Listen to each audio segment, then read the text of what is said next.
Dah saat ni awak buat dah kan LDK ni tak? Boleh tunjuk demo sekali ke saya? Satu demo. Yapi. Dia tunjuk. Satu MP je. Kau buat sih.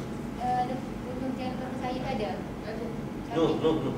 No tepi no. Boleh tepi no. Syafiq. Mampu kan? Oh ya Allah. Tanya. Saya dah ayat ni. Ini dekat je. Sapi. Lebih. Cuba demo sekali. Lepas tu nak dengar komen Cik Sahar lagi sekali boleh? Bukan komen Cik Sahar. Bukan komen Cik Sahar. Komen kawan dia. Kawan dia tu ibarat Cik Sahar pula.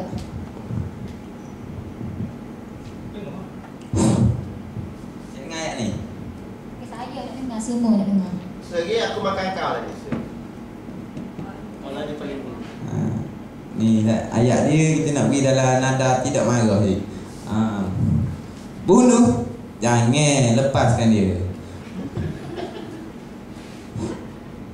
Tak sebab ke dia lagi. Marah gitu dah. Tu besen mana? Tak marah. Itu besen ke apa gitu? Besen suka. Ada marah? Belak. aku makan kau. Kau makan kau tadi.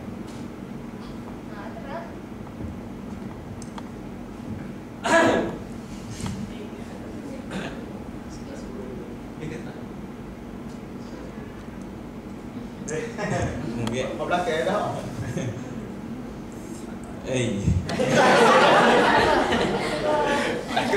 Aku kenji dah. Apa pasal dia? Bawa dah sakit lidah. Aku makan kau.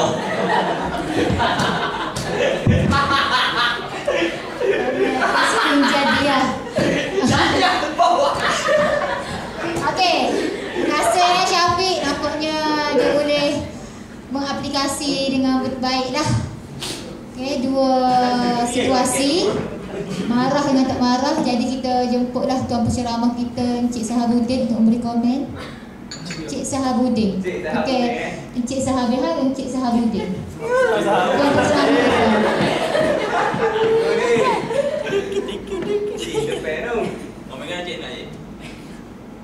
Ikut tuan penceramah lah. Tengok kan jepuk ni jauh ni mana. Bayar. Dia beri ni. Betul.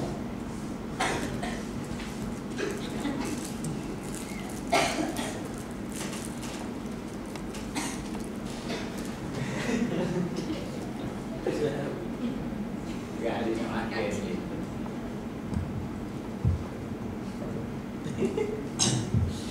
Kau jangan dengar aku kan ni ramai. Kau tengok kau buat kat muka KM ni.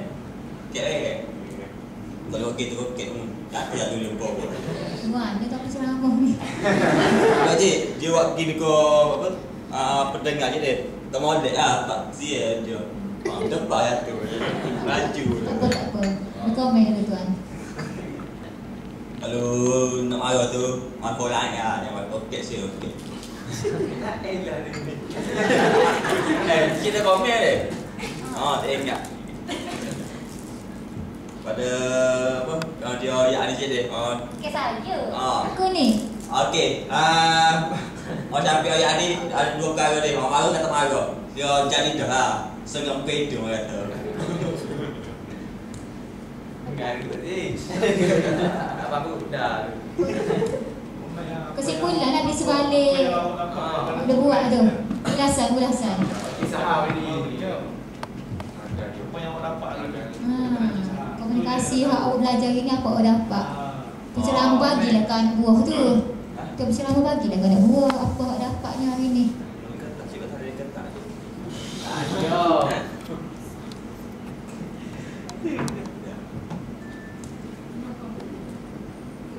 Kita kan tak boleh apa-apa malam ni. Kan awak penceramah hari tu kita ada apa awak rasa? Pada pukul 10 kan. Sampai pukul 1 je. Kalau sebelah pukul 1 kan tak ada apa-apa.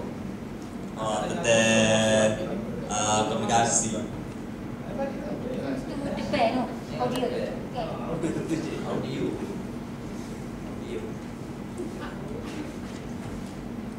Wavy. Ini kena fikir pasti.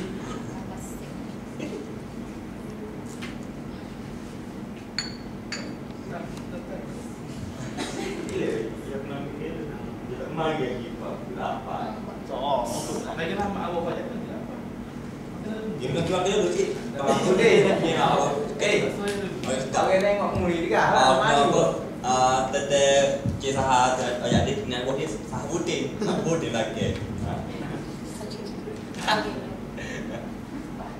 Tetap komunikasi ni terbagi pada banyak jenis lah. Dengan nada apa? Menggunakan nada marah, nada tak marah, nada lembut. Jadi saya nak tanya tuan penceramah masa lah. Kalau kita marah orang ni, kalau kita nak marah orang ni, kalau contohnya awak jadi cikgu, saya jadi pelajar, boleh tak awak marah tekeng ke ataupun marah dalam keadaan nada lembut, tersirat? Lembut je suka pun tak. Dan ni kalau nak marah, kena marah lagu mana? Marah Syafiq Sa'di ke ataupun nak marah? Syafiq ada orang je kau ke muka ciknya je dia. Macam hak bunuh lepaskan saya tu ya lembut lah. Jadi kalau kita berhadapan dengan situasi ni, adakah kita seorang kalau nak marah orang kena marah begitu? Bukan lengah apa ni. Tengah kata ni. Lah ni saya. Nanti dia tak ada dia. Kita buat apa? Tak apalah, terima kasih lah Encik Sarudin. Kita ambil wakil pada perempuan lah. Saya rasa wakil perempuan ni biasanya hebat sikit lah. Sama adik kali. Ada siapa-siapa yang nak komen untuk zikir kita pada pagi ni? Pagi 2 hari je ni. Kita minta seorang lah volunteer. Wani je. Kau nak, kau kita nak jemput Rafidah Aziz. Rafidah Aziz. Puan, boleh? Senatus. Nasi Rafidah. Yang berhormat Rafidah Aziz boleh bagi depan tak?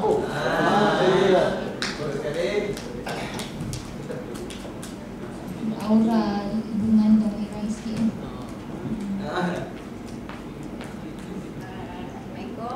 Apa soalan puan? Saya, kalau kita nak marah orang ni, adakah kita kena marah dengan nada marah ataupun kita boleh marah orang dengan nada, kita nak marah orang tapi di sebalik kita buat, kita marah orang dengan keadaan lembut. Mana yang sesuai yang kita boleh guna? Dalam persepsi seseorang individu itu, kita tidak boleh marah kepada seseorang itu, tapi kita mesti melihat keadaan seorang itu. Saya rasa yang paling baik adalah dengan menasihatinya dengan cara yang lembut, tetapi dengan penuh berhemah. Itu sahaja jawapan saya. Terima kasih. Terima kasih YB. Jadi kita minta Cik Sahah lah sikit ulas berkenaan dengan kita nak marah orang tapi dalam keadaan situasi mana. Boleh tak? Penceramah. Cara apa yang berbeda ni? Cik lah. Oh, Listen kali. banyak dah. Ya. Boleh dah tu, kabar dah tu. Jadi betul lah hak YB Rafidah Aziz ayat ni tu. Setuju sangat-sangat dah dah. Jadi kita nak marah orang, kita mestilah secara berhemah. Kalau kita marah tekek-tekek, tak berkesan juga dah. Tapi mengikut keadaan dan situasi lah. Sebab orang ni kalau nak suruh marah dia mudah sangat. Nak suruh marah, awak cuik dia sikit dia marah dah. Macam main kurang dah, awak tengok baik-baik awak cuik dia sikit marah. Jadi setiap orang ni dia ada emosi masing-masing berbeza-beza. Jadi kita kena pandai mengawal emosi dan cara komunikasi kita lah. Walaupun rakan baik, rakan setugas, dengan pensyarah, dengan pengarah, kita ada batas-batas komunikasi. Contohnya dalam kelas, batasnya adalah pensyarah dengan pelajar. Walaupun macam mana rapat sekalipun, awak dengan pelajar, dengan pensyarah tu, tapi dia tetap ada batas-batas dia untuk awak bergurau senda. Bila terkeluar pada batas-batas tu, itulah yang menyebabkan pensyarah awak marah. Dan kalau di luar kawalan dia, dia serabut, dia dengar hak pribadi dia, hak rumah, anak, apa semua dengan awak, markah rendahnya dengan bisingnya, itulah yang menyebabkan jadilah marah beremosi. Jadi awak sekali lagi pun akan menempuh alam berjaya, akan menempuh alam rumah tangga, akan berhadapan dengan orang-orang yang lebih hebat lagi, dengan masyarakat sekeliling. Kita kena belajar pada sekarang lah macam mana nak berkomunikasi mengikut kesesuaian keadaan, mengarahkan macam mana dengan mak ayah kita macam mana, dengan rakan sejawat macam mana, dengan orang yang lebih tua macam mana, dengan pensyarah macam mana. Saya rasa tu itulah ulasan saya lah berkenaan dengan komunikasi. Lisan tak lisan tu Allah belajar kan, yang weba tu. Awak boleh tengok Raja Lawak semalam pun ada juga dah. Kat Raja Lawak sikit lah. Semalam pun dia gitu juga, dia ada satu komunikasi kat mana dia kena berlakon dengan mulut, dengan lisan sekali. Yang satu lagi berlakon dengan miming. Tu ada satu komunikasi dah, kita boleh ambil satu pengajaran, boleh tengok sajalah. Maksudnya kita boleh tengok lah, boleh menilai macam mana dia punya respon orang. Macam saat ni juga Syafiq dia bagi respon lah. Yang pertama yang kita tengok, bunuh, jangan lepaskan dia, relax. Lepas ayat dia saya tengok ni mula saya baca, tak nampak, saya pergi dekat, terkejut. Bunuh dekat dia. Terasa macam Syafiq nak bagi ayat, satu ayat ni yang menyebabkan saya jadi takut. Tapi dia bagi ayat, bunuh. Mana? Jangan lepaskan dia, saya dah erti nak buat Syafiq ni. Lembut lah kan. Tapi bila yang kedua tu terkejut. Maksudnya ada dua komunikasi yang berbeza lah, dua nada yang berbeza, intonasi yang berbeza. Jadi marah pun ada gitu lah, dia kelah. Jadi hak mana kalau awak rasa lah, kalau diberi pilihan hak marah lagu mana awak pilih, intonasi lagu mana awak lebih suka lah. Marah slow tapi berhemah dan juga berkesan. Jadi gitulah juga awak, untuk menjadikan orang marah kepada awak ni, tegur awak, nasihat awak dengan berhemah, berkesan.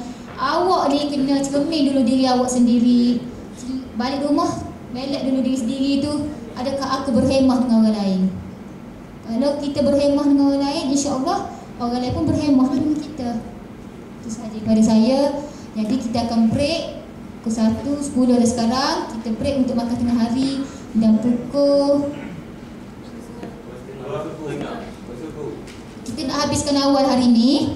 Pukul 2 suku kita masuk balik. Tak tahu lagi lah tengok keadaan awak lah. Kalau boleh tak saya balik pukul 6.30 dah lah. Nak balik paling lewat 5.30 hari ni. Okey, semua dijemput untuk makan. Okey, kemudian pukul 2 suku masuk balik dalam ni. Okey, Assalamualaikum.